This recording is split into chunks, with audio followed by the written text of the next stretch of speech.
growing number of companies would like you to leave your wallet at home and pay for everything with your phone. Is it realistic? Here to talk mobile payments are Fortune writers Robert Hackett, Aaron Griffith, and Dan Roberts. Guys, thanks for being here. So we're going to play Fact or Fiction. I'm going to lob you a question, and you're going to show your cards and tell me if I'm right or wrong. Ready? Here we go. First question. Apple, Google, Samsung, they've all made their mobile payment apps attractive to the average user.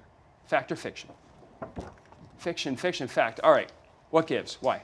Well, I think they've made delightful products, and if I'm going to call out one in particular, Samsung has created a technology where you can actually use your smartphone on a magnetic strip reader as well. It's a really awesome product, and I think they're doing very well. This millennial would say that their products are delightful. I would. Dan, I mean, you I disagree? do. Well, I always use the average example of, say, my parents. They're in their mid-60s. They're not ancient. They use email. They use Facebook. But do they use their phone to pay for things? No, and the concept is still so far into them. A credit card is still a really good piece of technology for my mom.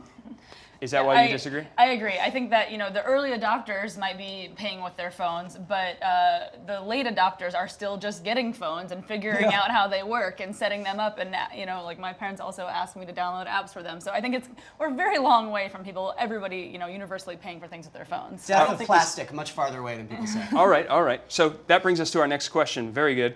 Banks moving into mobile payments have an advantage over other tech companies. Fact or fiction? Fact, fact, and fiction. Dan, let's start with you. Look, these guys are entrenched, endemic corporations that have a huge customer base. There's a reason they've been around as long as they have. They understand the payments industry. I mean, this is a space where young players want to come in, and Square and mobile companies, and they're making some progress with people like us, and they're growing. But to compare the two, I mean, the big giants know what they're doing. They have the relationships to establish this technology. Robert, you disagree. I do disagree. Sure, banks have been handling financial transactions for longer, but what is really going to matter is the consumer experience. If you've got a company like Apple that focuses entirely on design, entirely on making that experience for the customer superb, that is what's really going to kick it into the high drive. So let's talk about experience here. Next question. Fact or fiction, retailers are anxious to embrace mobile payment technology. Fact or fiction? All right, Aaron, I'll start with you. Fiction, why? I think that they are talking a big game, and that they know that this is going to be important because right now, all of their online sales could be happening on mobile phones because people are spending more time on their phones, but they're not converting as well as they are. They're finding a product on their phone and they're going to their computer to actually buy it. And the reason for that is because the technology isn't there, and no one has really figured out: are we going to shop inside apps? Is it going to be on the mobile web? Are we going to have a universal wallet for the whole phone? It's all very confusing, both to retailers and to consumers, and so right now I think that they would love to have that, but they don't know how to even begin. I smell anxiety. Dan?